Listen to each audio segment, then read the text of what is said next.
Le jongleur de Billy Graham. Il naquit en Italie, mais émigra aux États-Unis quand il était encore jeune. Il étudia la jonglerie et devint célèbre dans le monde entier. Finalement, il prit sa retraite. Il désirait retourner dans sa terre natale pour s'y installer. Alors, il prit tous ses biens, réserva un billet sur un bateau se rendant en Italie et investit tout le reste de son argent dans un seul et magnifique diamant.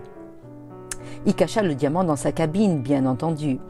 Pendant qu'il était à bord du bateau, il montrait à un garçon comment il pouvait jongler avec plusieurs pommes. Une foule ne tarda pas à se rassembler. L'orgueil du moment lui monta à la tête et il courut à sa cabine chercher le diamant. Il expliqua à la foule que celui-ci représentait toutes les économies de sa vie et il commença à jongler avec le diamant.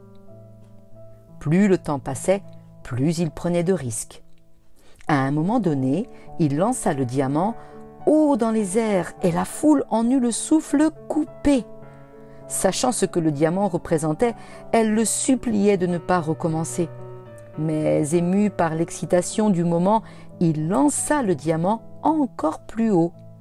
Encore une fois, la foule en eut le souffle coupé et soupira de soulagement lorsqu'il rattrapa le diamant. Ayant une confiance totale en lui-même et en son habileté, le jongleur dit alors à la foule qu'il le lancerait encore une dernière fois, mais cette fois-ci, il le lancerait tellement haut qu'on le perdrait de vue pendant un moment. Encore une fois, la foule le supplia de ne pas le faire. Mais avec l'assurance de toutes ces années d'expérience, il lança le diamant très haut dans les airs et il disparut effectivement pendant un moment.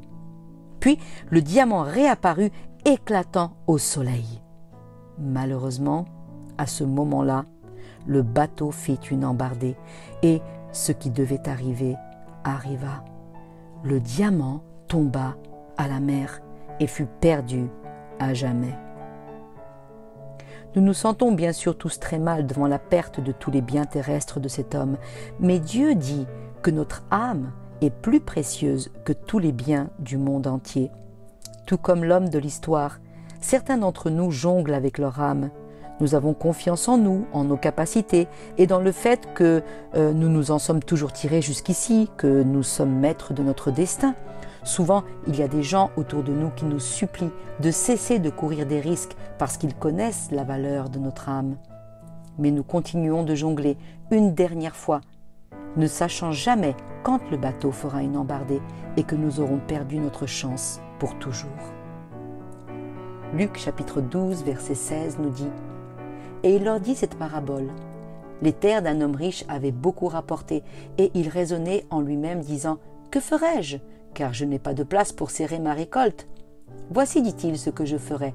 J'abattrai mes greniers, j'en bâtirai de plus grands, j'y amasserai toute ma récolte et tous mes biens. Et je dirai à mon âme, tu as beaucoup de biens en réserve pour plusieurs années. Repose-toi, mange, bois et te réjouis. Mais Dieu lui dit, insensé, cette nuit même, ton âme te sera redemandée. Et ce que tu as préparé, pour qui cela sera-t-il ? Il en est ainsi de celui qui amasse des trésors pour lui-même et qui n'est pas riche pour Dieu. Le Seigneur te dit aujourd'hui, si tu entends ma voix, n'endurcis pas ton cœur, mais viens à moi. Ne joue pas avec ta vie. Tu ne connais pas ce que sera demain. Mon fils, ma fille, donne-moi ton cœur.